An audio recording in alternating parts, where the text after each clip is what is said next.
Hello friends, जैसा कि आप सभी जानते हैं हम इस चैनल पर teaching exam specially for CTET की प्रिपरेशन करते हैं। जैसे कि हमने पिछले क्लास में विकास की अवधारणा के बारे में जाना था कि विकास क्या होता है, किस तरह से बालक का विकास होता है। बालक का विकास भ्रूणावस्था से प्रारंभ होता है जो कि जीवन पर्यंत एक निरंतर चलता रहता है, ये देखा था। इसके साथ हमने विकास की कुछ विशेषताएं देखी थी कि किस तरीके से विकास जो होता है वो सामान्य से विशिष्ट और सरल से जटिल रूप में होता है। और अगर बच्चों को अच्छा परिवेश दिया जाए तो उनका एक अच्छा शारीरिक विकास भी होता है, साथ ही साथ उनका स्मृति का स्तर में भी काफ़ी सुधार लाया जा सकता है। और विकास जो होता है बहुआयामी यानी कि विभिन्न क्षेत्रों में होता है, चाहे वो शारीरिक, मानसिक, नैतिक किसी भी रूप में हो, विभिन्न क्षेत्रों में पाया जाता है। इसके साथ ही हमने विकास के कुछ डायमेंशंस देखे थे, जैसे कि physical development, social development, moral development, cognitive development, language development, और सबको एक एक करके समझा था कि शारीरिक विकास क्या होता है, जैसे कि शरीर का वजन बढ़ना, लंबाई बढ़ना, ये सारे शारीरिक विकास में आते हैं। और इसके साथ हमने देखा था कि सोशल डेवलपमेंट में समाज में किस तरीके से हम समाज में रहकर अनेक चीज़ों को सीखते हैं और उसके अनुसार अपने अपने जो बिहेवियर रहता है उसमें परिवर्तन लाते हैं। इसके साथ ही साथ हमने जाना था कि नैतिक मूल्यों का किस तरीके से बच्चे में विकास होता है, बच्चों को किस तरीके से घर से ही बच्चों में को एक अच्छे संस्कार दिए जाते हैं कि किस तरीके से हमें बड़ों का आदर करना चाहिए, या घर में कोई मेहमान आए तो उनका पैर छूना चाहिए, उनको पानी लाकर देना चाहिए। तो इस सारी नैतिक मूल्यों का विकास जो होता है वो प्रारंभ में बालक का घर से ही शुरू हो जाता है। इसके बाद है कॉग्निटिव डेवलपमेंट कि किस तरीके से बच्चे का मानसिक विकास होता है, जिससे कि वो अगर उसके सामने कोई समस्या आती है तो उस समस्या को वो किस तरीके से सॉल्व करता है। इसके बाद हमने देखा था कि किस तरीके से बच्चे में लैंग्वेज डेवलपमेंट होता है, उसमें भाषा का विकास किस तरीके से होता है, जिसमें कि हमने जाना था कि अगर बच्चों के सामने हम अगर अच्छी भाषा का प्रयोग करते हैं तो बच्चे भी अच्छी भाषा ही सीखते हैं और उसी का अनुकरण करके वे उसे अपने आचरण में ढालने की कोशिश करते हैं। अब हम लोग अब हम लोग देखते हैं मानव विकास की अवस्थाएं, यानी कि stages of human development. Human development कितनी स्टेजेस में होता है इसके बारे में हम जानेंगे। प्रत्येक बच्चे के विकास की विभिन्न अवस्थाएं होती हैं। इन्हीं अवस्थाओं में बच्चों का एक निश्चित विकास होता है, यानी कि कितने स्टेजेस में बच्चे का विकास होता है इसके बारे में हम लोग जानेंगे। पहला है प्रीनेटल स्टेज, सेकेंड है इन्फेंसी, थर्ड है अर्ली चाइल्डहुड, फोर्थ है लेटर चाइल्डहुड, फिफ्थ एडल्सेंस और सिक्स्थ है एडल्टहुड। अब आइए हम सबको एक एक करके समझते हैं।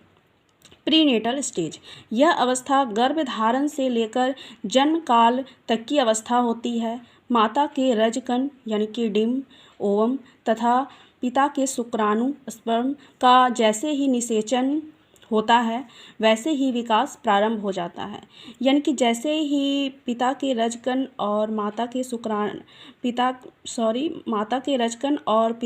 शुक्राणु आपस में मिलते हैं तो उसका निषेचन होता है, और निषेचन के बाद क्या होता है कि एक शिशु का विकास प्रारंभ होता है। और विकास जो होता है ये 3 अवस्थाओं में होता है, जिसे 3 भागों में बांटकर बताया गया है। आइए हम उसको देखते हैं। डिम्बावस्था, यह अवस्था गर्भधारण से 2 सप्ताह तक की होती है। यानी कि यह जो अवस्था होती है गर्भ से 2 सप्ताह की होती है और इसका आकार अंडे के समान होता है। और इसके बाद है पिंडावस्था। यह अवस्था तीसरे सप्ताह से दूसरे महीने तक के अंत तक रहती है। यह महीने के अंत तक भ्रूण की आकृति मानव रूप ग्रहण कर लेती है।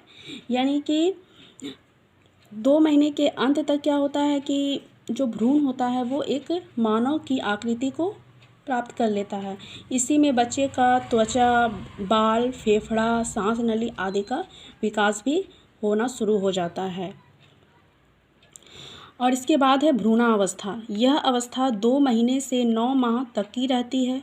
इस अवस्था में बाह्य एवं आंतरिक अंगों का विकास निरंतर चलता रहता है, और यानी कि बालक का इसमें बाहरी विकास भी होता रहता है और आंतरिक विकास भी होता रहता है। अब आइए हम आगे देखते हैं इन्फेंसी। यह अवस्था 0 से 2 वर्ष तक की होती है। इस अवस्था को बालक का निर्माण काल कहा जाता है। यानी कि फ्रेंड्स, मान लीजिए एग्ज़ाम में कभी कभी ऐसा भी पूछा जा सकता है कि बालक का निर्माण काल किसे कहा जाता है। तो हमें ये याद रखना है कि इन्फेंसी को बालक का निर्माण काल कहा जाता है। अक्सर सीटेट में इस तरीके के क्वेश्चन काफ़ी पूछे जाते हैं, इसलिए इन सब बातों का ध्यान रखना काफ़ी ज़रूरी है। इसके साथ ही साथ इसकी कुछ विशेषताएं होती हैं, आइए हम उनको देखते हैं।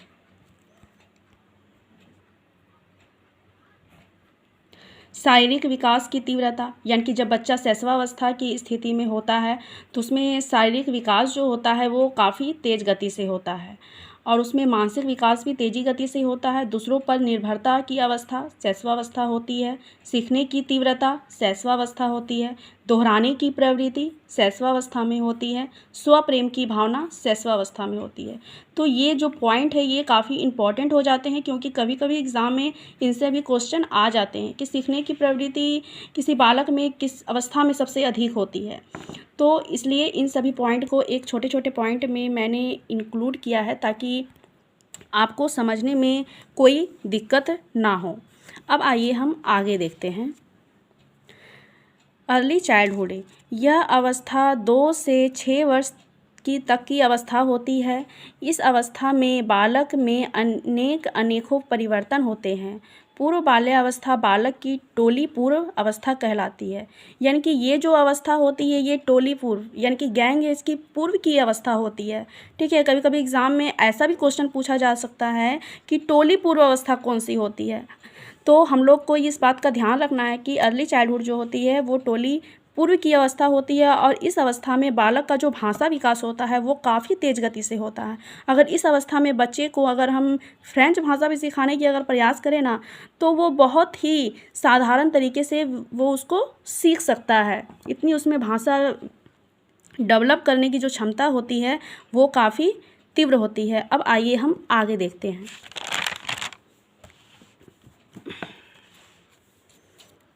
अब है पूर्व बाल्यावस्था की कुछ विशेषताएं हैं, यानी कि इसके भी कुछ इम्पॉर्टेंट चीज़ हैं जिसको हम लोग को जानना आवश्यक है। इसमें क्या होता है कि भाषा का विकास महत्वपूर्ण समय होता है भाषा विकास का। साथ ही साथ टोली पूर्व अवस्था होती है।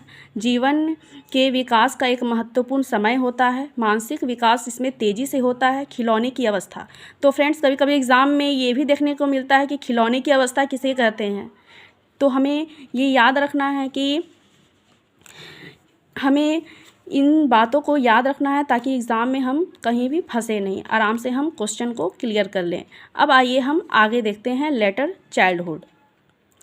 यह अवस्था 7 से 12 वर्ष माना जाता है। कहीं कहीं बुक में आपको ये 6 से 12 वर्ष भी देखने को मिलेगा, तो इसमें हम लोग दोनों समझ सकते हैं कि ये 6 से 12 या 7 से 12 दोनों इसमें आएंगे। इस अवस्था में बालक विद्यालय में प्रवेश ले चुका होता है। बालक में नैतिकता विकसित हो जाती है। बालक में समूह के प्रति बड़ी ही आस्था होती है। उसमें आपस में सहयोग, प्रेम, सहानुभूति का भाव विकसित हो जाता है। यानी कि इस अवस्था में क्या होता है कि बालक में अपने दोस्तों के साथ खेलने की जो अवस्था होती है वो विकसित हो जाती है। वो टोली में रहना पसंद करने लगता है, और उनमें नैतिक मूल्यों का विकास भी तेज़ी से होने लगता है। अब आइए हम उत्तर बाल्यावस्था की कुछ प्रमुख विशेषताएं हैं उनको देखते हैं।